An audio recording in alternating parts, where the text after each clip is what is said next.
The mind is like a series of creeks. Streams and waterfalls, like neural pathways, carve their way downstream. But instead of water, minerals, and bacteria, the mind produces increasing volumes of whatever thoughts that flow freely. Some streams carve deep paths through rock for many years. Others, given less water, eventually become stagnant. In the case of myself, it sounds like this. Gotta go to Bunnings, get that piece of thing, you gotta take that. Do you remember the reason you haven't got any because you haven't been using that plan?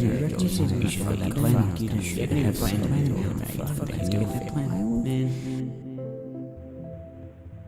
Sometimes I wish it would just fucking stop. And so recently, I decided to experience nothingness. Hi guys, how you doing today? I'm on my way to Brisbane. It's like a 1 hour drive probably. I'm going to experience nothing today. Sensory deprivation is where you float in a tank that is the exact same temperature as your body, and you can smell nothing, you can taste nothing, you can see nothing, and you can hear nothing. So essentially it's having all of your senses stripped away from you entirely. Sounds like fun, right? For those who have trouble meditating, try sensory deprivation. You won't have a fucking choice. Yeah. So I've had experience with a little tiny bit with transcendental meditation. Wasn't really my jam. And I went to a Vipassana retreat, which is where you meditate for 10 hours a day and eat nothing after lunchtime and don't talk to anyone and don't look at anyone and don't read anything. So essentially it's all distractions of any kind taken away from you completely, and it's called surgery of the mind. I didn't make it. I only made it like 3.5 days, was it? Yeah. About 3.5 days in, and I was like tripping really fucking bad. It was not long after Eve and I had a really bad acid trip that lasted like 3 days, and it was horrific. So that sucked. So this is probably the closest step back to that, I'd say. So that's awesome. And what better place to experience nothing than the nearest major city.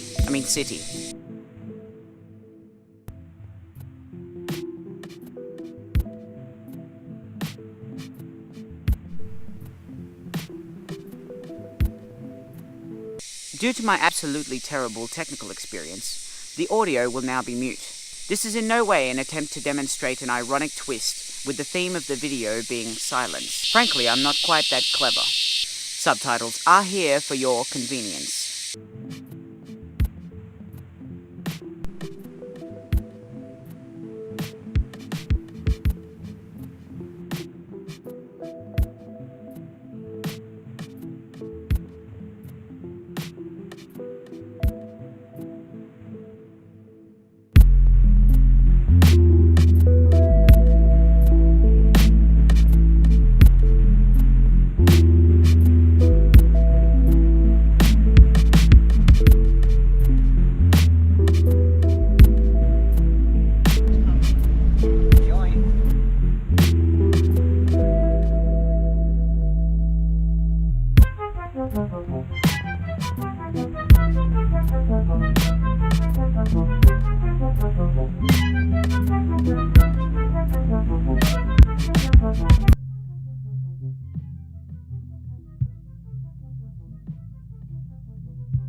The moment that the door was closed and I lay down and relaxed, my thoughts began to become increasingly louder. But as enough time went by and enough practice in trying to silence the mind, I struck a moment. But then almost instantly, once I reached this moment of physical euphoria, zip, back into my normal thought patterns. Over time, I began to get better and better at reaching this mind state, only realizing that I must experience this tank a few times before I can really rest at this state of consciousness. I wear a watch to tell the time, and when I'm not wearing a watch, I usually use my phone. If I don't have my phone, I'll use the angle of the sun. If the sun is not present, I will use the amount of events between A and point B to determine how much time has passed. Now, when these are all stripped away from you entirely, the mind has a tendency to be able to come up with hundreds and hundreds of scenarios in only short periods of time. Therefore, it felt as though I'd been in this tank for probably weeks. I felt that maybe because I was so relaxed, I no longer required food. And I had a recurring scenario happen where the city around me was destroyed. And only months later did somebody find that I was in the tank.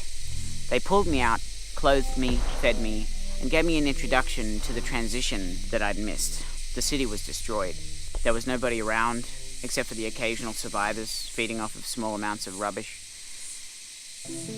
But it wasn't until the session was over and I stepped out of the tank that I really got a chance to analyze the benefits of the session. Throughout the rest of the day, I actually got to experience something similar to how I felt the day after smoking DMT. I became more aware of the fact that 99.9% of all my thoughts are completely habitual, and I don't have many original things to think about. One must train their mind to become more creative and inventive, and I realized I had only just begun to scratch the surface of this. I felt more clear-headed, and I felt that after a few more sessions, I would really be able to reap some real-world benefits.